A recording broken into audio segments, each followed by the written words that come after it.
ഇന്നെന്താ അവിടെ മീൻ കിട്ടിയേ? മത്തിയാണോ? എങ്കിൽ ഉച്ചയൂണിന് നല്ല ഒന്നാം തരം മത്തിപ്പീര വെച്ചാലോ? അത് വളരെ എളുപ്പത്തിലും വളരെ സ്വാദോടു കൂടിയും. എങ്കിൽ വായോ, വീടിലോട്ട് പോവാം. ഇനി ഇതിന് വേണ്ട ഇൻഗ്രീഡിയൻസ് എന്തൊക്കെയാണെന്ന് നോക്കാം.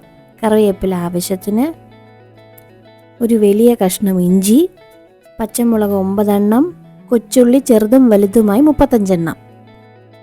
ഇനി തേങ്ങ 2 കപ്പ്, മഞ്ഞൾപ്പൊടി 1 ടീസ്പൂൺ, മുളക് പൊടി 1/4 ടീസ്പൂൺ. ഇവിടെ മല്ലിപ്പൊടി ഞാൻ യൂസ് ചെയ്യുന്നില്ല. മല്ലിപ്പൊടി വേണമെന്നുള്ളവർ 1/2 മുതൽ 3/4 ടീസ്പൂൺ വരെ യൂസ് ചെയ്യാം. നമ്മൾ എടുത്തു വെച്ച കൊച്ചുള്ളിയും പച്ചമുളകും ഇഞ്ചിയൊക്കെ നല്ലപോലെ അരിഞ്ഞെടുക്കണം.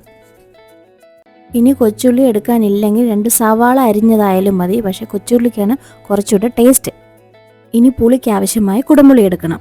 നമ്മൾ കുറച്ച് കുടംപുളി 15 മിനിറ്റ് വെള്ളത്തിലിട്ട് നേരത്തെ വെച്ചേക്കണം.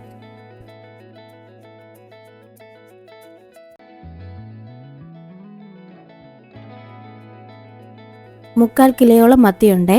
ഇനി നമുക്ക് എങ്ങനെ ഉണ്ടാക്കുന്നതെന്ന് നോക്കാം. ഒരു ചട്ടി എടുത്ത് അതിലോട്ട് അരിഞ്ഞു വെച്ച ഇഞ്ചി, പച്ചമുളക്, കൊച്ചുള്ളി, കറിവേപ്പില എല്ലാം ചേർത്ത് ആവശ്യത്തിന് ഉപ്പും ഇട്ട്, ഇവിടെ കല്ലുപ്പാണ് ഉപയോഗിക്കുന്നത്, നല്ല പോലെ കൈ വെച്ച് ഞെരടിയെടുക്കണം. ഉപ്പ് എല്ലായിടത്തും പിടിക്കാൻ വേണ്ടിയിട്ടാണേ. ഇനി ഇതിലേക്ക് എടുത്തു വെച്ച തേങ്ങയും മഞ്ഞൾപ്പൊടിയും മുളക് പൊടിയും ചേർത്ത് നല്ല പോലെ ഞെരടി മിക്സ് ആക്കണം. ആ മഞ്ഞൾപ്പൊടിയും മുളക് പൊടിയും എല്ലായിടത്തും ഒരുപോലെ എത്തുന്ന രീതി നല്ല പോലെ ഇതുപോലെ ഞെരടി മിക്സ് ആക്കണം. ഇനി കൈവച്ച് ചെയ്യാൻ ബുദ്ധിമുട്ടുള്ളവർ ഇതെല്ലാം മിക്സിയിലിട്ട് ഒന്ന് ക്രഷ് ചെയ്തെടുത്താൽ മതി. ഒരുപാട് അരേണ്ട, ഒന്ന് ക്രഷ് ചെയ്താൽ മാത്രം മതി. ഇനി 3/4 ടീസ്പൂൺ ഉലുവാപ്പൊടിയും കൂടെ ചേർത്ത് നല്ല പോലെ യോജിപ്പിക്കണം. ഇനി വെള്ളത്തിലിട്ട് വെച്ച കുടംപുളിയും ആ വെള്ളവും ഇതിലോട്ട് ചേർത്ത് നല്ല പോലെ യോജിപ്പിച്ചെടുക്കണം. ഇനി കുടംപുളി ഇല്ലെങ്കിൽ പകരം പച്ചമാങ്ങയോ ഇരുമ്പൻ പുളിയോ നമുക്ക് ചേർക്കാം. ഇത് മിക്സിയിലാണ് അടിക്കാൻ വിചാരിക്കുന്നതെങ്കിൽ കുടംപുളി മിക്സിയിലിട്ട് അടിക്കരുത്. ബാക്കി എല്ലാ ഇൻഗ്രീഡിയൻസും മിക്സിയിലിട്ട് ഒന്ന് ജസ്റ്റ് ക്രഷ് ചെയ്തെടുത്താൽ മതിയേ. ഇനി നല്ലപോലെ കഴുകി വെള്ളം വരാൻ വെച്ച നമ്മുടെ മത്തിക്കുട്ടന്മാരെ ചട്ടിയിലോട്ട് തട്ടാം. ഇവിടെ മത്തിക്ക് പകരം കൊഴുവ അല്ലെങ്കിൽ നെത്തോലി മീനായാലും നമുക്ക് യൂസ് ചെയ്യാം.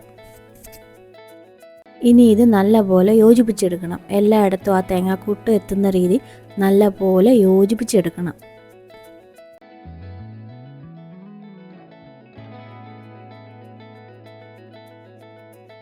എല്ലായിടവും ഒരുപോലെ മിക്സ് ആയിട്ടുണ്ട്. ഇനി ഇതിലേക്ക് കുറച്ച് വെള്ളം കയ്യിലോട്ടൊഴിച്ച് എല്ലായിടത്തും സ്പ്രെഡ് ചെയ്ത് തത്തിപ്പൊത്തി വെക്കണം. എന്നിട്ട് ആ വെള്ളം എല്ലായിടത്തും എത്തുന്ന രീതിയിൽ കൈ വെച്ച് ഒന്നും കൂടെ മിക്സ് ചെയ്തെടുക്കണം.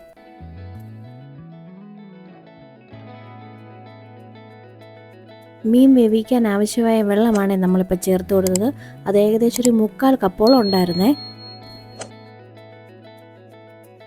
ഇനി സ്റ്റൗ ഓൺ ചെയ്ത് ചട്ടി അടുപ്പത്ത് വെക്കാം. ഈ ചട്ടിയിലോട്ടൊരു ചെറിയ കഷ്ണം വാഴയിലയും കൂടെ ഫുൾ കവർ ചെയ്യുന്ന രീതിയിൽ അമർത്തി വെക്കണം. ഈ വാഴയില ഇങ്ങനെ വെക്കുന്നതുകൊണ്ട് മീൻപീരയ്ക്ക് ഒരു പ്രത്യേക മണവും ഒരു സ്വാദും കിട്ടും കേട്ടോ. അതിനാണ് ഇങ്ങനെ വെക്കുന്നത്. ഇനി നമുക്ക് സ്റ്റൗ ഓൺ ചെയ്യാം. ഇനി നമ്മൾ ഒഴിച്ച വെള്ളം തിളയ്ക്കുന്നത് വരെ വെയിറ്റ് ചെയ്യണം. ഇടയ്ക്കിടയ്ക്ക് ഒന്ന് തുറന്നു നോക്കണം, വെള്ളം തിളയ്ക്കുന്നുണ്ടോ എന്ന് ഒന്ന് തുറന്നു നോക്കണം.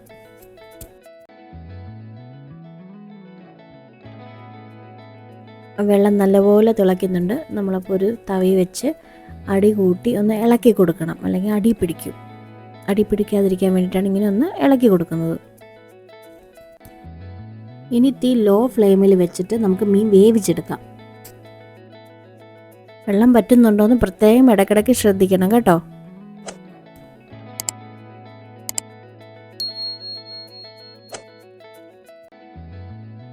വെള്ളം ഏകദേശം പറ്റാറാകുമ്പോൾ നമുക്ക് തുറന്ന് വെച്ച് പറ്റിച്ചെടുക്കാം. ഇനി നമുക്ക് സ്പൂൺ വെച്ച് നടുഭാഗം ഒന്ന് സൈഡിലോട്ട് വകഞ്ഞു മാറ്റാം. അതെന്തിനാണ് ചെയ്യുന്നതെന്ന് വെച്ചാൽ എന്തെങ്കിലും വെള്ളം ഉണ്ടെങ്കിൽ അത് നടുഭാഗത്തോട്ട് വന്ന് അതും വറ്റി വരും. നമ്മുടെ മീൻ പീര ഏകദേശം റെഡിയായി വന്നിട്ടുണ്ട്. ഇനി കുറച്ച് കറിവേപ്പിലയും അതിലിട്ട് കുറച്ച് പച്ച വെളിച്ചെണ്ണയും അതിന് ചുറ്റും ഒഴിച്ച് കൊടുക്കണം.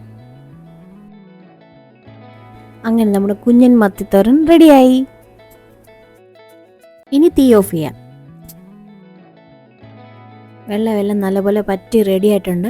ഇനി നമ്മൾ നല്ലപോലെ ചട്ടിയൊന്ന് ഇളക്കി കൊടുക്കണം. തവി ഉപയോഗിച്ച് ഇളക്കിയാൽ മീൻ ഉടഞ്ഞു പോകുന്നതിനാലാണ് നമ്മൾ ചട്ടിയൊന്ന് കുലുക്കി കൊടുത്തത്. ഇനി നല്ല ചൂട് ചോറിൻ്റെ കൂടെ സൈഡിലിട്ട് കഴിച്ച ആഹാ എന്താ സ്വാദ്. അങ്ങനെ വളരെ എളുപ്പത്തിലും വളരെ സ്വാദോടും കൂടിയായ നമ്മുടെ കുഞ്ഞൻ മത്തിത്തോരൻ ഇവിടെ റെഡി ആയിട്ടുണ്ടേ. എൻ്റെ ഈ റെസിപ്പി ഇഷ്ടപ്പെട്ടിട്ടുണ്ടെങ്കിൽ ലൈക്ക് ചെയ്ത് കമൻറ്റിലൂടെ അതെന്നെ അറിയിക്കണേ. കൂടെ സബ്സ്ക്രൈബ് ചെയ്ത് എന്നെ സപ്പോർട്ടും കൂടി ചെയ്യണേ. മറ്റൊരു വിഭവമായി വീണ്ടും കാണാം.